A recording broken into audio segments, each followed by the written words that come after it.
Made it happen, chain reaction, so trust me, don't ever act discouraged. Grab your nuts, have some courage as you search for the 3 magic words. What's up, everybody? We're back with another episode of 3 Magic Words. I'm your host, Kevin Stockford, and this is my co-host, the one and only Dr. Garcia. And today's episode is titled, No More Rice. So what do you think about that, Dr. Garcia? Well, you know what? Before we talk about the No More Rice, I can tell you that I know that today is going to be an excellent episode. Let me tell you. Last night I went to go see the Magic. Magic played last night, and we get these, the courtside seats that we get. And when you get the courtside seats, you obviously get the all you can eat, all you can drink package. And so I haven't been in and out of one of those without leaving. I don't want to say shit faced, but a couple of sheets to the wind. And went in, ate a big plate of food, was stuffed, and I was thinking, oh man, I'm not going to be able to drink because I'm so stuffed. I was upset that I couldn't drink in my all you can eat, all you can drink seats, and then was able to not drink, went to bed, felt great in the morning. Here we are. So point to that being like, you can always take a loss. It seems like a loss in the moment, which fits in well with the 3 magic words. You think you're taking a loss, and then no, it's always just a setup, because this morning I'm feeling fresh as a daisy, ready to talk about rice and beans and everything else. Man, I think your subconscious mind knew intuitively that this was the more important thing. Yeah, exactly. And the universe worked to make that a reality. Exactly, 100%. I think so too. Although I was upset about it last night, kind of like, talking about the last episode that we did, and we're going and you're looking at the last episode, and I'm looking at it, and, I'm not used to seeing myself on camera, not used to seeing how I sound or hearing how I sound and seeing I just hated it when I first looked at it, and so initially it looks like, I remember I was telling you, Kevin, I don't want, this one's not going to come out. This one can't come out. This is terrible. And then, but then realized that actually it was actually pretty good, and it's a mistake. I think like a lot of people, it's a common human mistake. You think about the negative part, you look at the part that you don't like. And, in this 3 magic words landscape, that's exactly what you don't want to be doing. When you talk about, Nero talks about that, polarity, there's no such thing as good or bad. It's just what you focus on. And, after that last episode, at first, I was focused on like why my nose looks like a eagle's beak, like the capital letter V, and how annoying my laugh was, and that's not the way to do this. Focus on the fact that we carried through a pretty cogent conversation, and then we had a couple of good points to make. So focusing on the good instead of focusing on the bad. 3 magic words. Well, when God created the universe, he looked upon it and saw it as good, right? A lot of people forget that. And it was only when man ate from the knowledge of the tree of good and evil did he fall from the garden. So I think there's a big esoteric lesson in that, right? I mean, if we see everything as good, now we're the creators. We're the first cause, and we're going to be able to create things with less destruction. Isn't there a part in there too where it talks about all things that are good, contemplate all things that are good, or all things that are beautiful, contemplate those things. Think about the good part. Don't focus on the negative stuff. Right. And even Job, right? Job was focused on all the things, he was always worried about shit. And then the things that fear have come upon me, right? Absolutely. Got to keep your mind out of those weeds. So, and I was, and my brother told me this, and your dad also. I was looking at the camera, my eyes were doing all this kind of stuff. and let me make love to the camera here right now. I got you. I see you. You're welcome. So yeah, I thought it was an amazing episode. We got great feedback from it, and I thought it was a genuinely entertaining episode. I mean, I objectively zoomed out and thought, okay, would I listen to this? 100%. I mean, there's valuable information. I mean, your knowledge on hormone therapy and just the excitement that it brings to know that you can function physiologically on an optimal level, and that the whole idea of I'm just getting old is starting to kind of disappear with the new medical technology that's out. Yeah, absolutely. You know, I was talking to this guy I was telling you before the show, Dr. Gonzalez. Shout out to Dr. Gonzalez. He's doing the stem cell therapy down in Fort Lauderdale, and he was talking about just, you know, and when you take the stem cell therapy piece to it, you know, so now you're talking peptides, you're talking hormone replacement, you're talking nutrition, and then you add the stem cell piece to it, which we got to get into, you know, one of these days on this show. I mean, it's an exciting time in terms of health and in terms of and just wellness in general. Let's dial it in a little bit here. The episode, No More Rice. I have this provider that I sometimes work with who strongly disagree with me on this topic. His name's Dr. Google. You ever heard of him? Yeah, that's the bane of my existence every single day is the patients that come in and they always say it like it's like a new joke that I've never heard. Well, I consulted Dr. Google. Like, heard that 13 times today, honey. Right. And you know, of course, upon first hearing No More Rice, you might think of food. So Keto. I'm going to ask you right now, take out your phone, whatever device, go to Google. Most people, I've heard lower back pain is something I hear a lot. Go to Google and search, I have lower back pain. What do I do? Google's going to tell you rest, ice, compress, elevate. Rice. Right. Okay, right. So basically just lay there, slap a cold, wet rock on your low back, put on a corset, Right. hang upside down. You'll be good. No, that's not effective. You, by no means, if logically speaking, right, there is no way that kind of approach will ever be effective to treating some sort of injury in the low back over a long period of time, right? And Google will also tell you, well, take ibuprofen, you might need surgery, and If cancer could be a possibility. Right. Don't Yeah, rule it out. cancer. So, yeah. So, you know, again, and this is exactly what the three magic words is. It's an inside out paradigm. All that is an outside in paradigm. Right. Compress something, put some ice on it, take some ibuprofen, lay on a table and somebody's going to get their tools and chop you up and fix you, right? That is not going to be effective. We want to come from the mindset and understanding what exactly is going on and figuring out what we can do about it, not where we can go and lay down and do nothing about it. Have it easy. Yeah.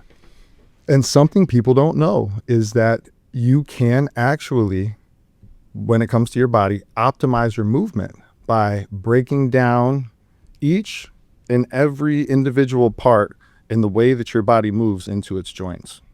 So when it comes to human movement, we have, you know, the shoulder joint, the elbow joint, the wrist joint, the knee joint, the hip joint, the ankle joint. And each one of these joints has its own different ways that it moves, right? I mean, your elbow joint, it flexes, it extends, but it also pronates and supinates.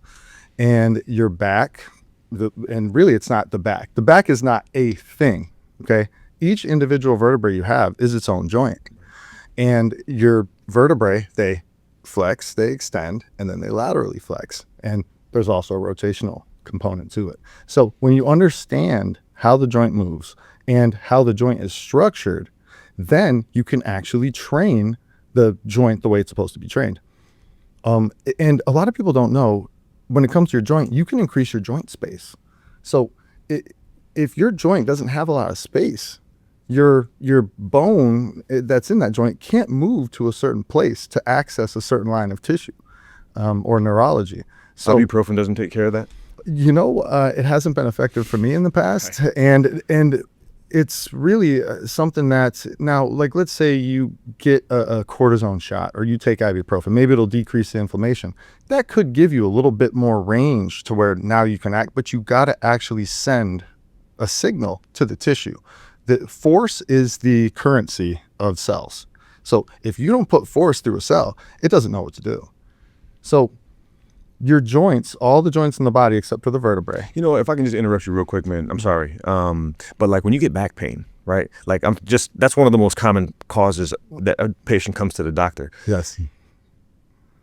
People think it's a death sentence, man. It's like, oh, I have back pain. It's the end of the world. There's nothing you can do about it.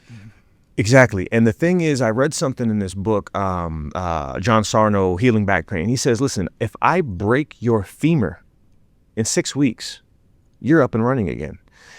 So why do we have this mental barrier with back pain? And it's maybe because it's so debilitating and it's so scary, right? But I mean, so what you're basically offering, and this is what I try to tell people, like, you need to know you are going to get better.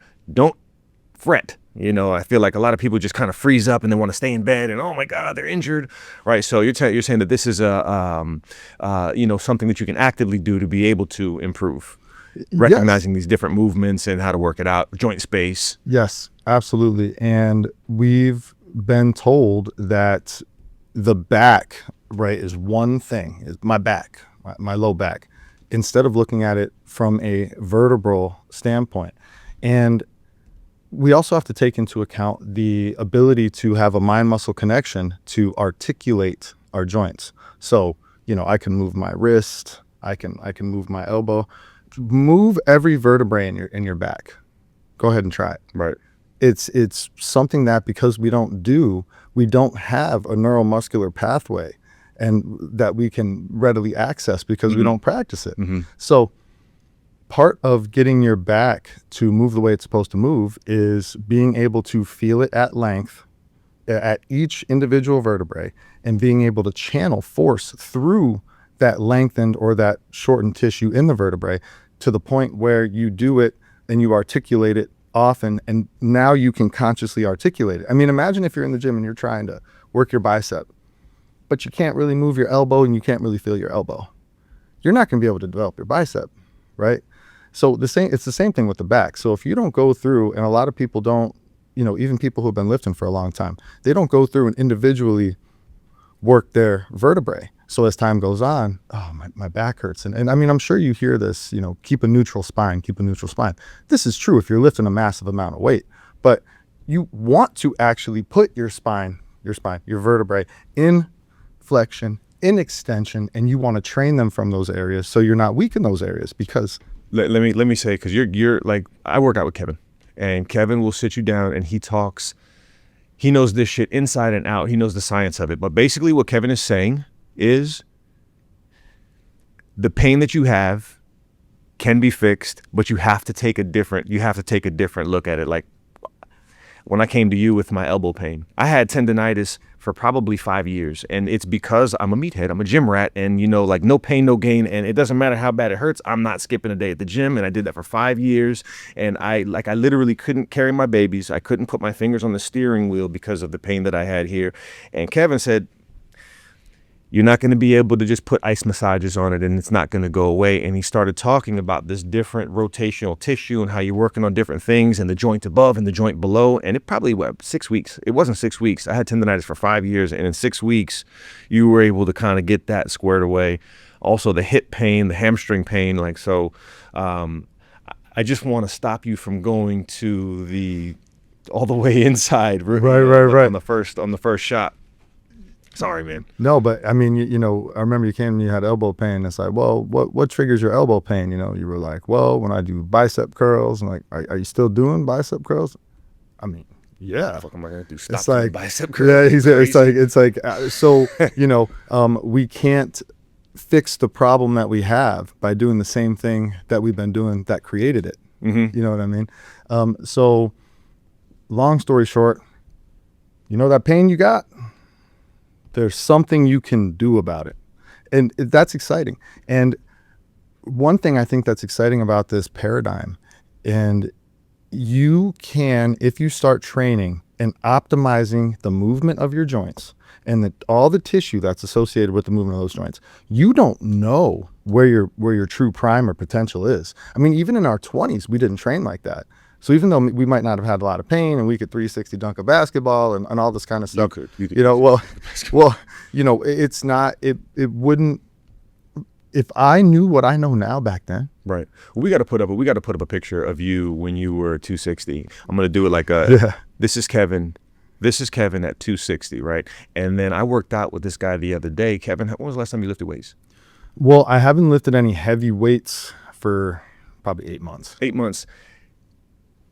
Well, I had to ask you. You came into the gym with your tank top. I said, dude, did you already get a pump before you came in here? Yep. What the fuck? You look awesome, man. And so like that right there, seeing that, once you go from being 260 and like, so I'm looking at, I call him the Handsome Hulk, you know, I want to be just like this. And then I see, okay, the Handsome Hulk is now just stretching every day. And, you know, like, so, you know, what are you going to lift today, Kevin? He goes, well, I'm doing elbows today and I'm doing my shoulders today. But you're talking about joints. You're not talking about lifting. Yeah. Today's wrist day. Give me a wrist video. Wrist day. Yeah. People look at me funny when I tell them I train by the joint.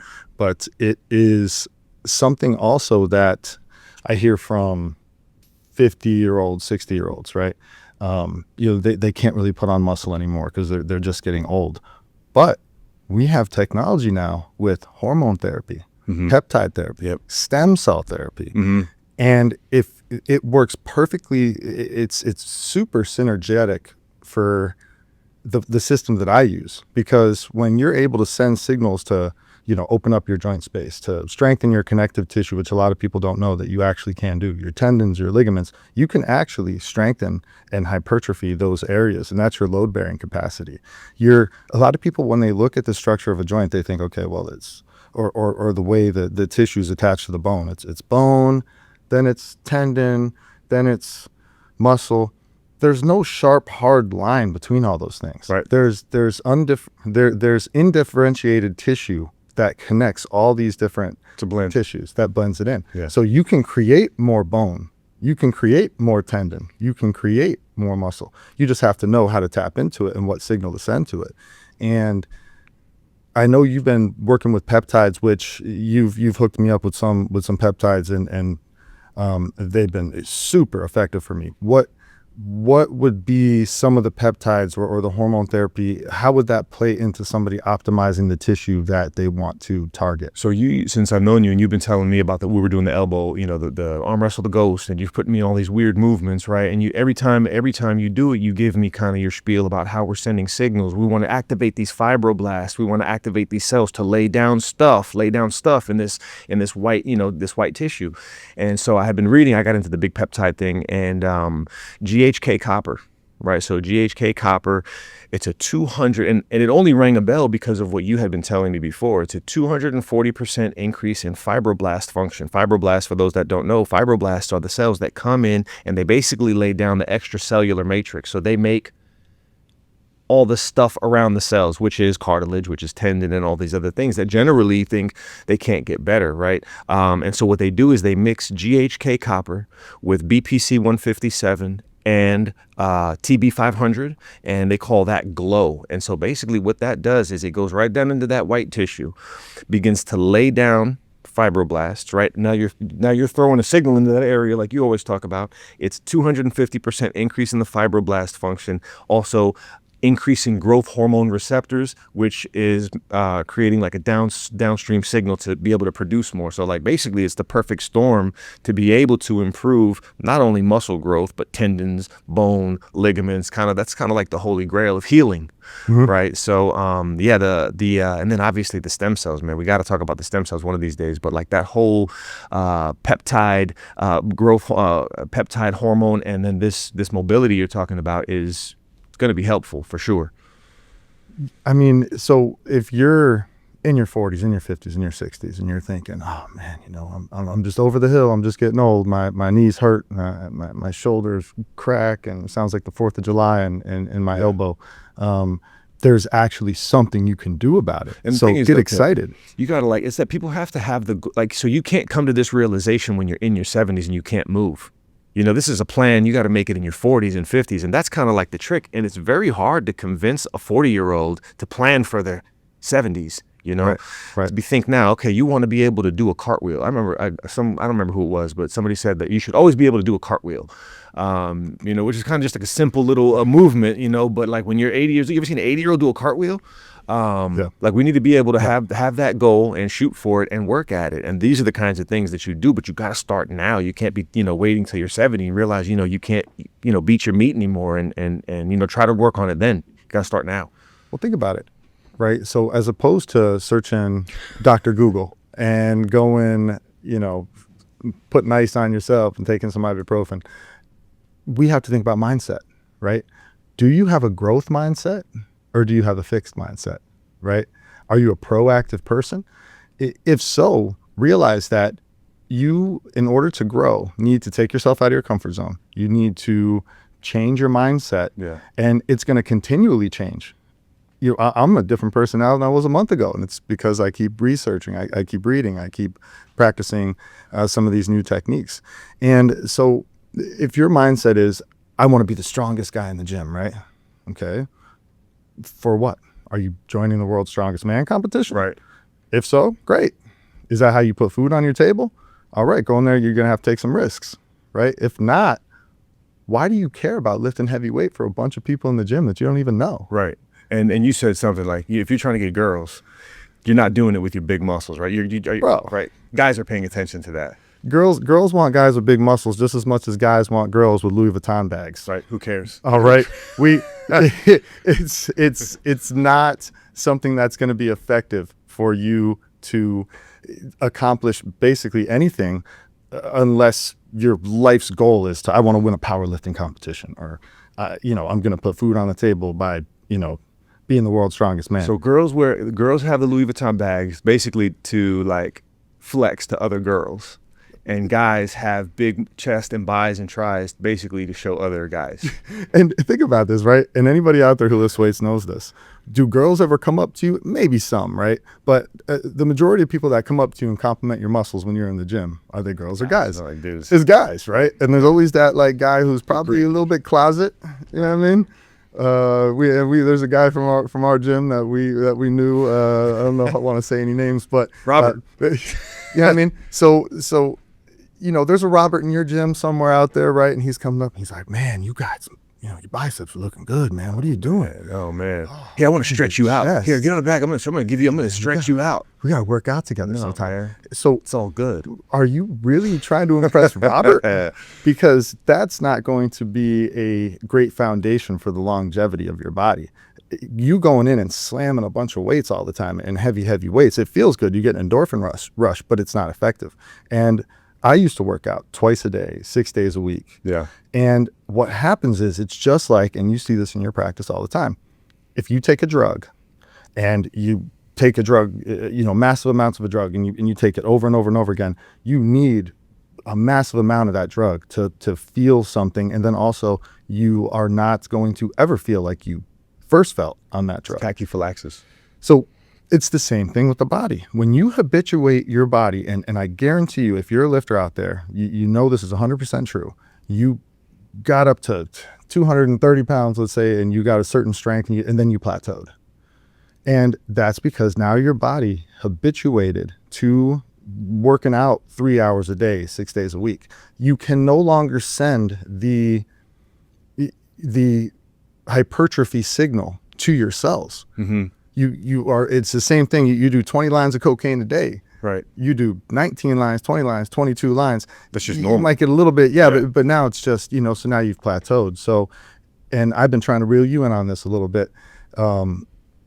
It's more effective if you're a lifter out there to take a 4 to 6, maybe even 8 week wave of just learning mobility training, opening up your joint space, strengthening your connective tissue, strengthening your deep rotational and linear muscle tissue.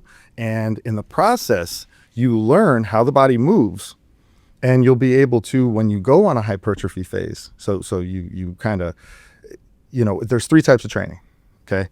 There's stimulus, so you're trying to create stuff. There's retraining, which is you maintaining your size and strength. And there's detraining, where you're trying to maybe conserve resources. Maybe you're a little bit sick or something like that, and you don't want to go full out into it. So this conversation, by the way, should be had with Kevin with his shirt off, right? Because it sounds like so there was no way. You're not getting me to stop lifting weights. That's what I do until you see this guy. And if you're getting results off of it, you have to do this. You have to do this. And the point to this podcast, No More Rice, right? You're talking about, because that's what they say on Google. So I have this conspiracy theory, and I'm going to get into it. I'm going to get into it real quick because, so if you guys remember, like back in the day, remember when you were a kid, if you were born in the 80s, you had, how many phone numbers did you know? 50. All of them, man. I had all of them. Your aunt's work, mom's work, dad's work. Wrote them down by hand. And you could hop on the thing, dial it up, you knew it. And then came speed dial. And then all of a sudden you don't know any numbers at all anymore, right?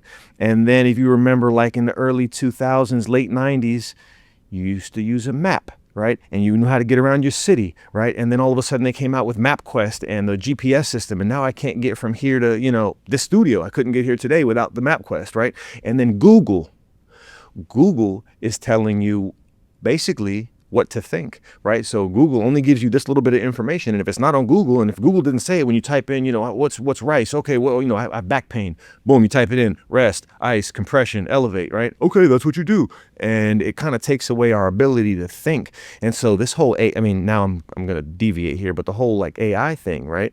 I mean, these kids are typing in, write me a 500-word essay about, Christopher Columbus.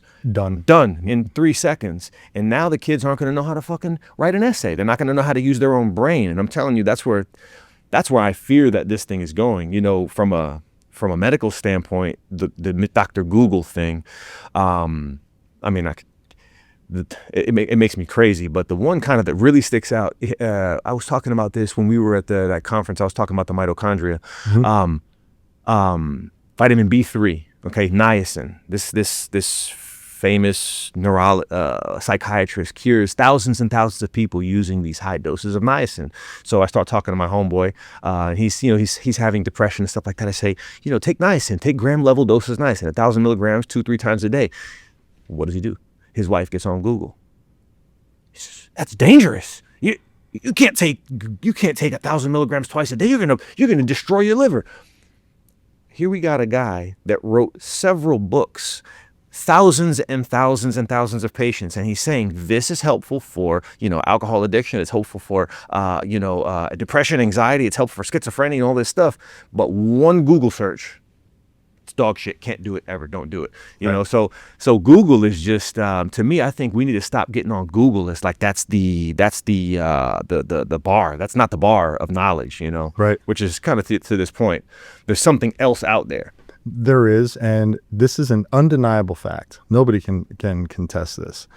Google is 100% bought and paid for, right? I mean, just like, let's say the food pyramid, right? That was bought and paid for by General Mills. I mean, so when you search Google, do you get the most relevant information that you're searching for? No, you're going to get whatever company paid them the most money to get to the top of the algorithm. And it's a shame, really, because we have this wealth of knowledge and we have this technology where you can search every record of every human being that ever lived and anything they've ever thought or wrote or researched in 1 second. But you put it into a system that could absolutely give you the most effective thing. And it gives you whatever is bought and paid for. And then it's also a mindset thing, just like you said, right? It's really, it doesn't seem like they want us to think. Right. Do you remember back, it must have been around 2010. I mean, remember when you would look at like YouTube, the crazy ass shit that you could find on YouTube, like David Icke, you could go into, Maxwell Jordan, and you could see like the lizard people, and they had all types of like who assassinated JFK documentaries on it, bro. You can't find any of that shit anymore. Right. Where did it all go? It feels like it's been scrubbed, or something like that. So, right. So trust in the internet, man. To me, that is not the way. And it's not American, man. Right? Freedom of speech is number one. And when you try to take that away, you are essentially trying to control the masses. So the writing's on the wall. When you try to put in a search and you can't find something, and it's there, and that they're intentionally, like you said, scrubbing it out, then well, wait, what's going on here? So another example, and I feel like this is like sometimes you can, when you're reading, I'm a big bookworm, and you can kind of catch them with red-handed. You can kind of catch them red-handed like this, because I know, for example, Linus Pauling, his big distinction, Linus Pauling won 2 Nobel Prizes, right? The only person to ever win 2 unshared Nobel Prizes. Comes out, spends the last 30 years of his career talking about how amazing vitamin C is. If vitamin C came out today, he says, nobody would be able to afford it because of how many just varied benefits that it has, right? Reduces cancer risk, improves the skin, improves collagen production, improves the immune system. But if you look up mega dosing of vitamin C, and so he was advocating like 10,000 milligrams a day, which to the average person, that's insane. And that's actually still a relatively low dose. But if you look on Google, Linus Pauling is now referred to as a quack. He went out of his lane. He's not supposed to be talking about that. What do you mean Linus Pauling is a quack? The guy won 2 Nobel Prizes, probably among the foremost scientists of the 20th century. But because he cut out a line, and because pharma probably doesn't want you to know that vitamin C is such a panacea, cure-all, let's call him a quack on Google. As soon as someone types it, pulls up his name, he's a quack, and we can dismiss what he said. There's a ton of these people, but so when you get into this stuff and you start reading and seeing what's actually been, here's people who have dedicated volumes and volumes of writing to try to make a point, and then now Google dismisses them with just 2 lines at the top of the page. Linus Pauling, scientist from the 20th century who has been disproven, his ideas are not good, da-da-da-da-da-da. Keep moving along, sheeple. Right. Nothing to see here. I think your story too and testimony of what you went through with the COVID epidemic. Oh, yeah. Like one of those big, I was fucking right moments. And to everyone that the place where I worked, I will not, I don't want that shade, here in Orlando. But yeah, FLCCC, Dr. Corey, I watched him testify in front of Congress and say, we don't need to have all these people dying of COVID. Ivermectin works. We have a protocol. And then so I go in I go into work, I learn the protocol, I start prescribing the ivermectin the next day. And then probably within 3 weeks, when I would prescribe the ivermectin, I'd start getting a call from the pharmacy saying, "Hey, Dr. Garcia, what are you doing?" And I said, "Well, we don't have anything else here that seems to be working."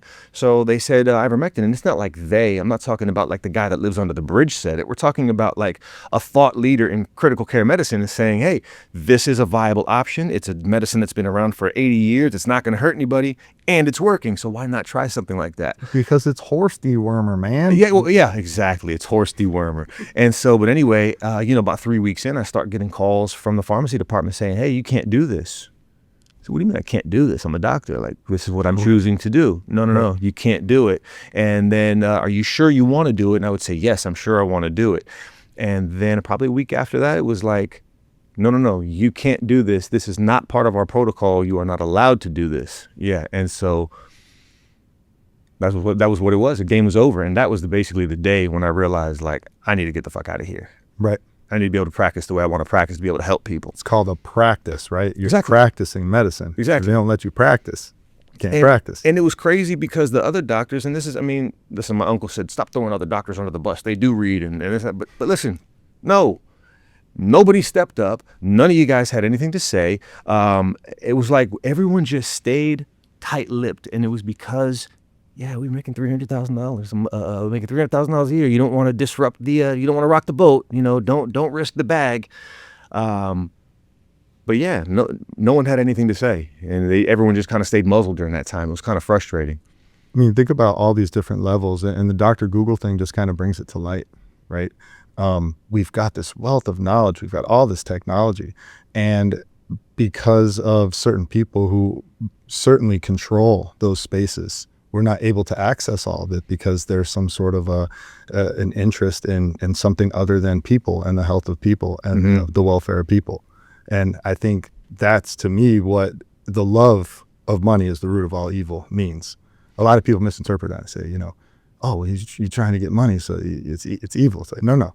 The love of money is the root of all evil. Okay, money in itself is good and beneficial. It's a representation of divine substance, really, and the ability to create and to help your friends and family and be a service to humanity. But if you're willing to put money, the paper money thing, over the welfare of people, it's only going to lead to destruction. So these people who do this, eventually it is going to come back. But it's just unfortunate that of all the people who could be saved or helped or, in that process. Listen, and I don't want to get into it because I don't want it to be interpreted that these words are coming out of my mouth. They're my ideas and I'm inventing them. So I welcome anybody who is interested in this particular topic. The book is called The Real Anthony Fauci, and Dr. Robert Kennedy thinks he's a doctor. He knows these topics better than most doctors. Bobby Kennedy, the one that's the HHS secretary.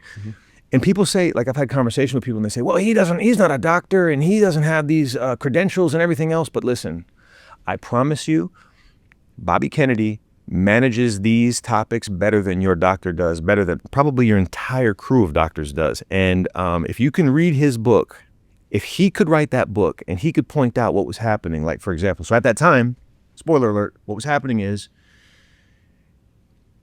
Fauci, right? If there was any medication that could have been introduced that would have been helpful for COVID, then the emergency rollout on the vaccines would not have been authorized. It takes 10 years, 12 years to get a vaccine from, step one to into a person's arm. Mm-hmm. They did it in 6 months, right? Or 8 months or whatever the time period was, right? And also the emergency use for that drug remdesivir, right? That was only allowed because they showed that there was nothing else that could be used that would have been effective, right? So doctors that were trying to repurpose ivermectin, if they would have showed efficacy from that, pharma wouldn't have been able to have the, Pfizer and the other vaccine companies wouldn't have had carte blanche to be able to make these billions and billions and billions of dollars vaccinating, double vaccinating, triple vaccinating. He tells the whole story in the book, man. And it's super interesting. So to your point of what's going on behind closed doors. And Kennedy, he talks about like, okay, who stood to gain? Who gained what? And Fauci was at the top of the list every time. And the same thing was going on to your pharmacy point during when HIV was discovered in the 80s. He did the exact same thing at that time with all of the medications that were coming out. He was, anyway, super crooked, fishy guy. And really, it's gotten anybody who talks about this really too. I mean, they gotta walk a thin line, which goes, the views and opinions expressed on this show are not necessarily those of the organizations we're affiliated with. Oh, and are you're not supposed to say? No. This is our show. Yeah. This is our show. But I'm just saying that these topics. I mean, these are for research, discussion, and we are pro freedom of speech, and so that's why we're talking about pro thinking, and considering things. That's it, right? Why if and I hear this a lot too. Like, this is hate speech. This is hate speech. It's like, well, the speech itself may be hateful, but then they'll say, well, it incites violence. It's like, well, not really though. Because if somebody gets violent, they made the decision to get violent. And if it was somebody else's fault, well, just start emptying out the prisons, because everybody who's in there for any kind of violent crime, it was somebody else who made them do it, right? Right, exactly. They didn't do it. So if anybody is hearing some sort of discussion or talking about some topic and they get really emotional and they want to suppress, or it's like, well, think about it. You're not really being an effective thinker in that way. Thinking at all. Because you're basically saying that I can't control myself, other people can't control themselves, and what other people say is going to make somebody else feel some kind of a way, and that's just basically displaying that, well, you're a reactive person, you're not a proactive person, and in order to grow, you got to be proactive. You got to have that growth mindset. You can't have that fixed mindset. Yeah. So everything starts with the mind. Anything that you see was once in somebody's mind. If you can imagine it, it becomes real, it becomes true, and it can represent itself on the visual realm. The airplane, for instance, right, was just something in somebody's mind at one point. Yeah. If you were to go 300 years ago and say, oh, man can fly, we can fly in the air, right? They would think you're crazy. Yep.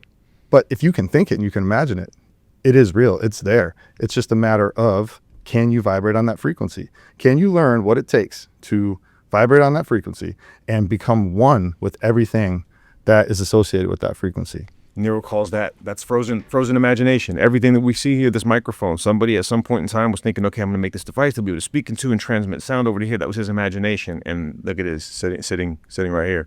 And that's what the 3 magic words is. It's being proactive. It's having an inside-out paradigm, and that is going to be much more effective than you waiting for some person to give you something, or waiting for some amount of money to come in first before you do something.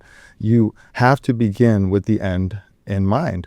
And on the topic today, when it comes to injuries or when it comes to working out, you have to ask yourself, what is my goal for this workout? What's my goal for this long-term plan that I have? And you make a plan that's based on first principles knowledge and research that has been done and has been shown to be effective.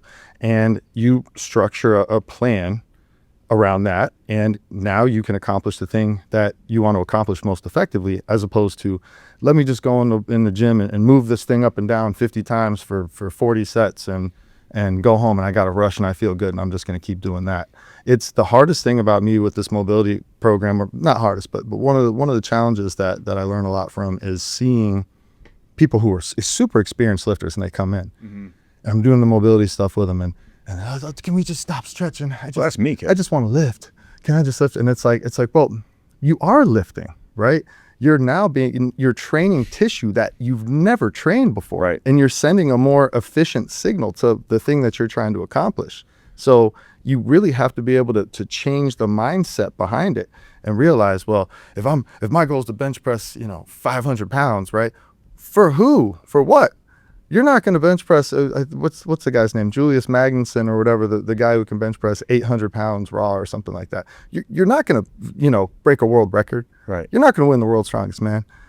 If you've got some weird fantasy about being a professional power lifter or win the power lifter meet, great, awesome. Right. Know that you're taking some risks. And we want to think, what's the risk reward benefit? If I'm going to go in the gym, I don't want to think, is this going to be the day that right. No, of course You've not. lived that day. You've lived that day. I've lived that day, man. And it was the best thing that ever happened to me. So just so that people know, Kevin was finishing off his workouts with 405. That's, for those that don't know, it's 4 plates on either side. That's an inhuman amount of weight. And he was finishing off his workouts with that. And he's admitted to me privately, said, listen, I just like to show the fucking guys in the gym, like, yeah, like I'm that fucking dude. Like, yes, I can do this. And went down, pulled his pec. Exactly what it felt like too. Yep. Yeah. And so yeah, you're willing to take those risks. Probably shouldn't be. And my son, he does jujitsu, and I used to do jujitsu as well. I'm only a blue belt. It takes a couple of years to get a blue belt, and I was pretty good at it. Love to do it. Super fun. And when I'm done with the class, the guys, hey man, you staying? I would love to, but I'll look them right in the eye and I'll say, I am not going to take that risk. I can't afford to take that risk. And they're thinking, oh man, yeah, whatever, man. You just don't want none, Right. And it's like, well, first of all, be careful what you wish for. Secondly, it is not worth the risk. I right now, I'm pain free. I feel better than I did in my 20s. Right. And I'm not going to put that on the line for what? So I could roll around and wrestle around with some grown men. With the abilities that I know with jiu-jitsu right now, I can 100% take care of myself if it came to that. Oh, yeah. 100%. 99.9%. Of the people out there, for sure, I'd be able to defend myself against if such a situation. That's funny too, because so a guy like me, I'm basically just a bunch of just an egomaniac, right? So I'm like thinking I'm fucking you up, like not you, but I'm saying of course, anybody. Yeah. The chance of you get your ass beat. Yeah. You don't even know. So yesterday I'm watching the UFC 321, and these guys that weigh 135 pounds, if they jump on my ass, it's over, and they're gonna snap bones, and there's no question about it. And that scares me to know. So I'm always like, whenever I'm in clinic with patients, I see that cauliflower ear. It's always like, yeah. Show utmost respect. I would never try you.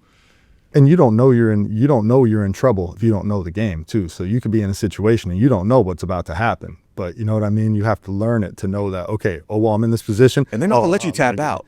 I have a buddy, shout out to Tavis, who went to VMI with him. He said, this is a rough story. He was in a club, and some dude, I guess there was a mutual girl that he liked, and the dude, some guy in the club shoved him down. Now, Tavis does not fuck around. Tavis is like a street dude. And so Tavis, I can just vision him. He's probably 5'7", swole little guy. And he said, Fabian, it was raining that day. He said, and I went outside the club and I stood in the rain for 2 hours until the club let out. And the guy came out of the club and he said, I told him, I said, do you remember me?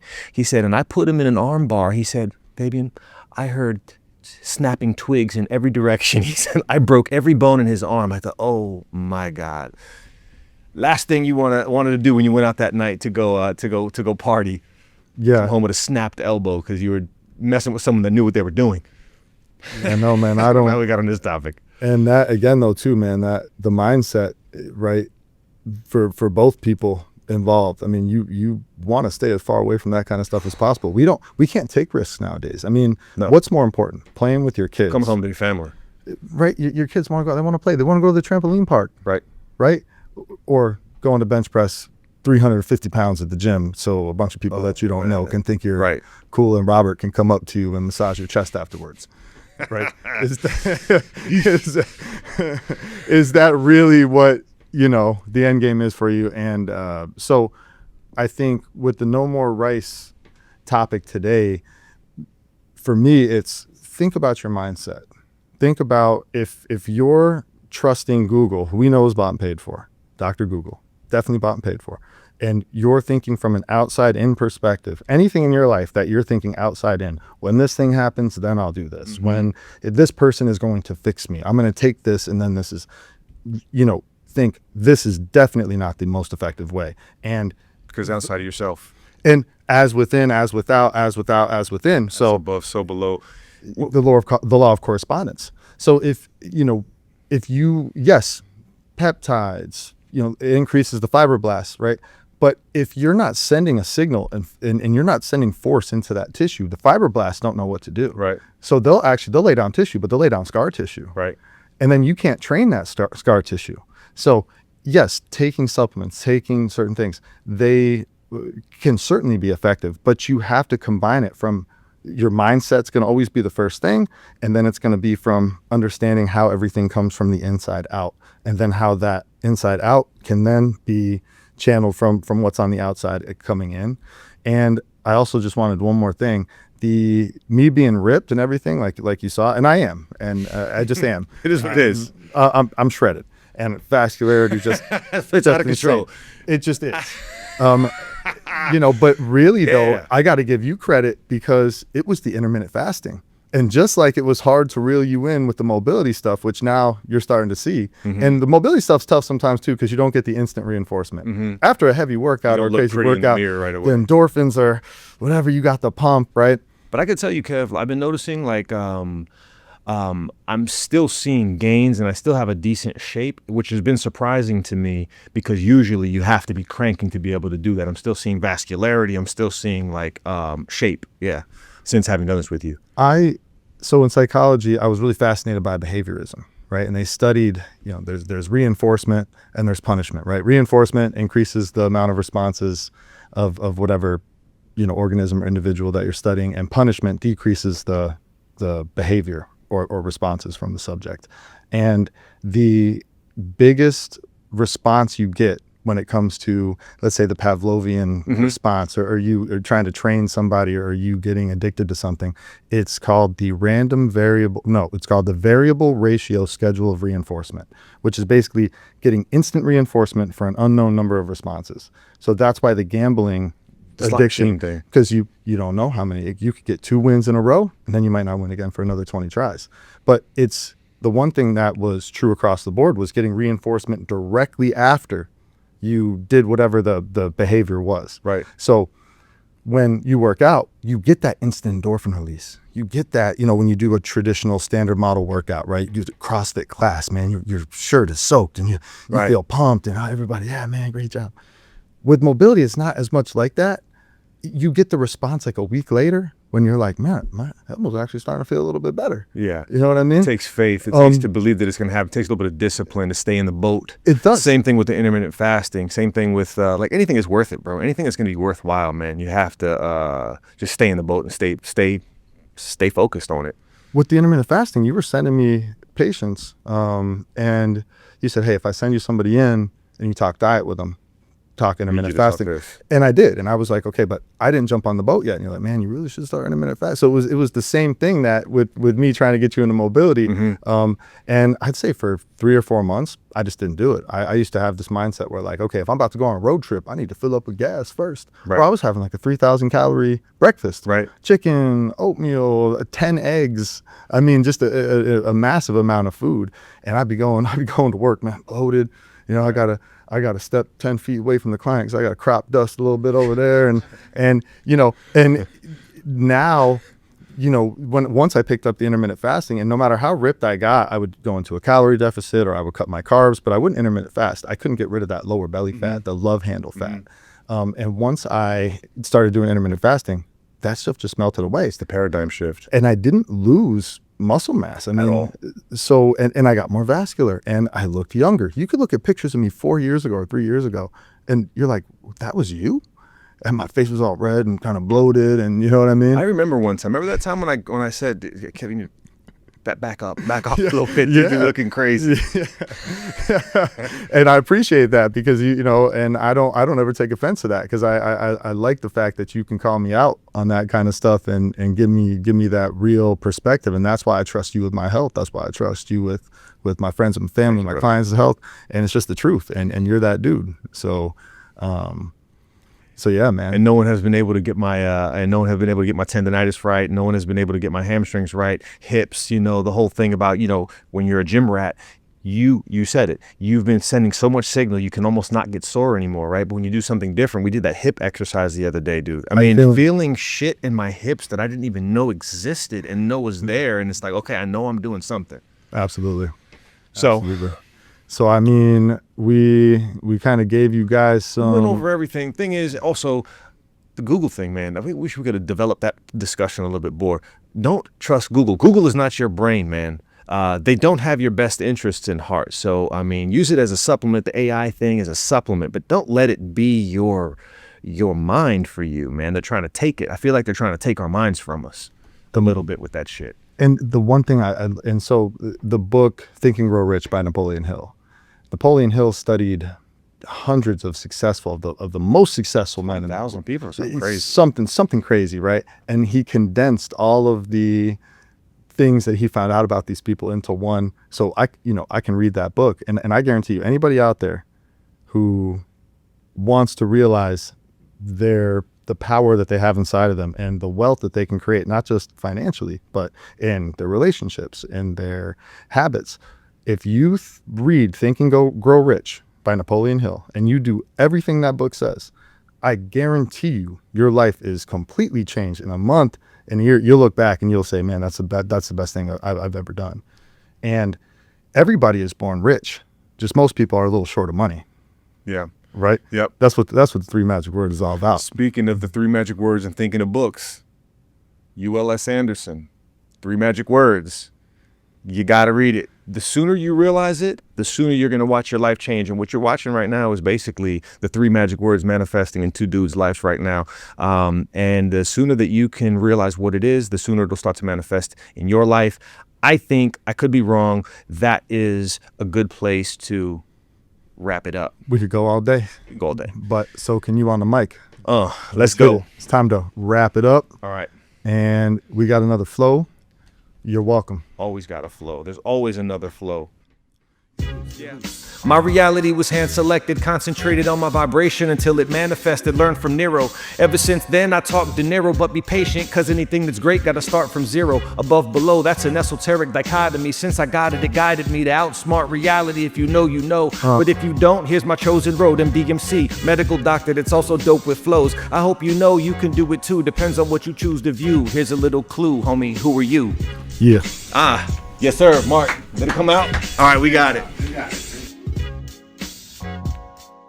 If you guys want to learn more about how I structure my mindset and mobility programs, visit me on Instagram at Kevin Stockford.